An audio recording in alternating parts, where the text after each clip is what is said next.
मक्का और मदीना की धरती, जहां के बादशाह भी खादिमैन हरमैन शरीफैन कहलाते हैं, यानी इस्लाम के दो सबसे मुकद्दस पवित्र मकामात के संरक्षक या सेवादार।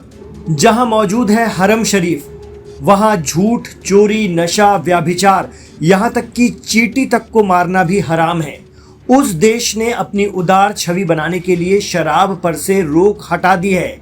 जी हां, हम बात कर रहे हैं इस्लामिक किंगडम सऊदी अरब की। मुसलमानों के लिए सबसे अहम दो शहरों मक्का और मदीना वाला सऊदी अरब मानता है कि शराब जरूरी है। वैसे इस्लाम में हराम चीज माने जाने वाली शराब यहाँ मिलने जा रही है।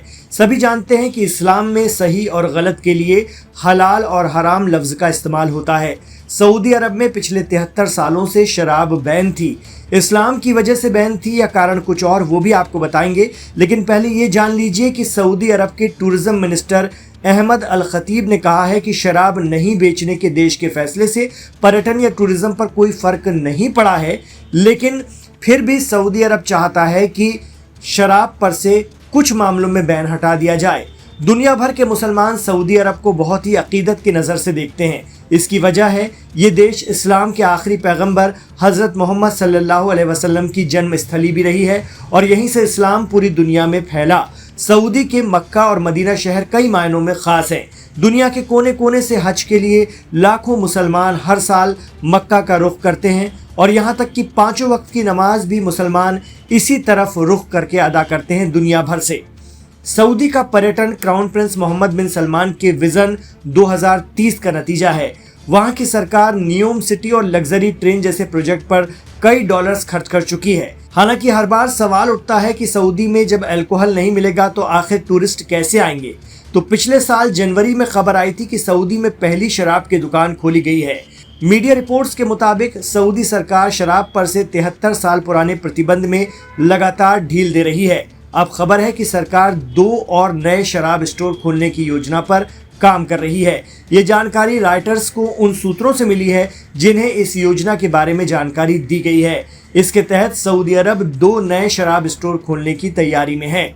पहला स्टोर पूर्वी प्रांत धैरान में खुलेगा, जो अरामको कंपनी के एक विशेष परिसर के अंदर बनाया जाएगा। अरामको सऊदी की सबसे बड़ी ऑयल रिफाइनरी कंपनी है। ये स्टोर सिर्फ गैर मुस्लिम विदेशी कर्मचारियों के लिए होगा। दूसरा स्टोर जिद्दा में तैयार किया जाएगा, जहां सिर्फ गैर मुस्लिम डिप्लोमेट्स शराब खरीद सकेंगे।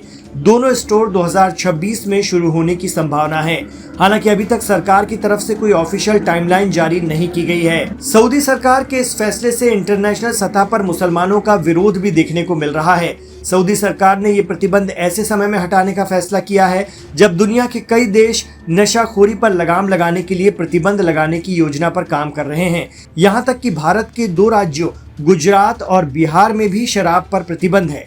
राजशाही व्यवस्था वाली सऊदी सरकार अपने कानून को इस्लाम और शरीयत पर चलने का दावा करती रही है, जहां शराब हराम होती है। लेकिन अब सवाल उठ रहा है कि क्या सऊदी सरकार खुद को उदार दिखाने के लिए बुरे कामों और क्राइम को अनचाहे ढंग से आमंत्रित कर रही है। ऐसा भी नहीं है कि सऊदी में इस्लाम की वजह से शराब बैन है। कुछ मीडिया रिपोर्ट्स इसके पीछे 72 साल पहले हुए एक वाक़े को असली वजह बताती हैं। कहा जाता है कि साल 1951 में जद्दा में एक पार्टी हुई थी और इस पार्टी में कई देशों के डिप्लोमेट्स भी शामिल हुए थे। रिपोर्ट के मुताबिक इस पार्टी में शाही खानदान के एक मेंबर ने शराब के नशे में धुत होकर एक ब्रिटिश डिप्लोमेट को गोली मार दी थी और कत्ल कर दिया था। बताया जाता है कि किंग अब्दुल अजीज के बेटे प्रिंस मिशारी बिन अब्दुल अजीज अल सऊद नशे में इतना धुत हो गए थे कि उन्होंने ब्रिटिश डिप्लोमेट सिरिल उस्मान का गोली मारकर कत्ल कर दिया था। उस वक्त प्रिंस की उम्र 19 साल थी और उन्होंने पार्टी में और शराब मांगी, लेकिन जब उन्हें इनकार किया गया तो गुस्से में उन्होंने ब्रिटिश डिप्लोमेट को गोली मार दी। इसके लिए प्रिंस को कत्ल का मुजरिम पाया गया और उन्हें पूरी जिंदगी जेल में बितानी पड़ी थी। इसलिए 1952 में सऊदी अरब में शराब पर पूरी तरह से बैन लग गया। आप शराब पी नहीं सकते, शराब रख भी नहीं सकते। ऐसा करने पर भारी जुर्माना, कैद, बीच बाजार कोड़े मारने और गैर मुल्की यानी विदेशी अगर पकड़ाते हैं तो उन्हें उसी वक्त उनके मुल्क डिपोर्ट करने के सख्त कानून हैं। लेकिन अब ये थे होने जा रहे हैं क्योंकि कुछ मामलों में सऊदी अरब शराब के मामले में ढील देने जा रहा है और बाकायदा शराब के स्टोर खुलने जा रहे हैं।